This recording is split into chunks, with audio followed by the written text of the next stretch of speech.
வணக்கங்க. மகா universe DNA YouTube சேனலுக்கு அனைவரையும் வரவேற்கிறேன்.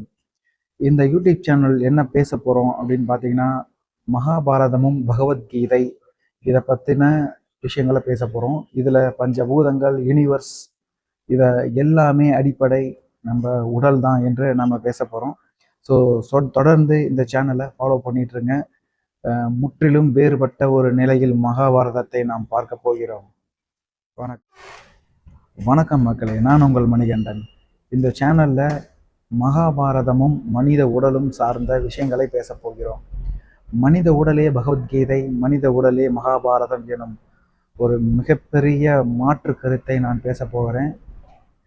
நீங்கள் இதுவரைக்கும் பார்த்த மகாபாரதம் ஆன்மீகமாகவோ அல்லது கதையாகவோ நீங்கள் பார்த்துருப்பீங்க. ஆனால் முற்றிலும் மாறுபட்டு வேறொரு கோணத்தில் மகாபாரதத்தை, அதில் இருக்கும் கதாபாத்திரங்களை நம் உடலோடு இணைத்து ஒவ்வொரு உறுப்பாகவும் இணைத்து நான் பேச போகிறேன். இது மாதிரி ஒரு மகாபாரத நம்ம உடம்புல இணைந்திருக்கிறது அப்படிங்கிறத இது வரைக்கும் நீங்கள் எங்கேயுமே இதை பார்த்துருக்க மாட்டீங்க. இது முற்றிலும் மாறுபட்டு இருக்க போகுது.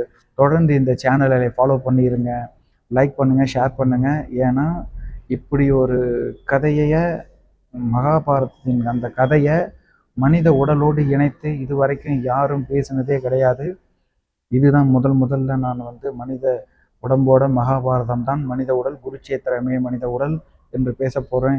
இந்த உடலில் பஞ்ச பாண்டவர்கள் எப்படி இருக்கிறாங்க, கிருஷ்ணர் எங்கே இருக்காரு, என்னவா இருக்காரு, இந்த மாதிரி பல விஷயங்களை பேச போகிறோம். திரௌபதி, பஞ்ச பாண்டவர்கள், கௌரவர்கள் இவர்கள் அனைத்துமே பார்த்திங்கன்னா நம்ம உடலில் இயங்கக்கூடிய ஒவ்வொரு சக்கரங்களாகட்டும், நரம்பு மண்டலமாகட்டும், தண்ணி, நீர், நெருப்பு, நிலம், ஆகாயம், இப்படி யூனிவர்ஸ், இது எல்லாத்தையும் சேர்த்து வச்சு நம்ம இதை பேச போகிறோம். முற்றிலும் மாறுபட்டு. தொடர்ந்து இந்த சேனலை ஃபாலோ பண்ணுங்கள்.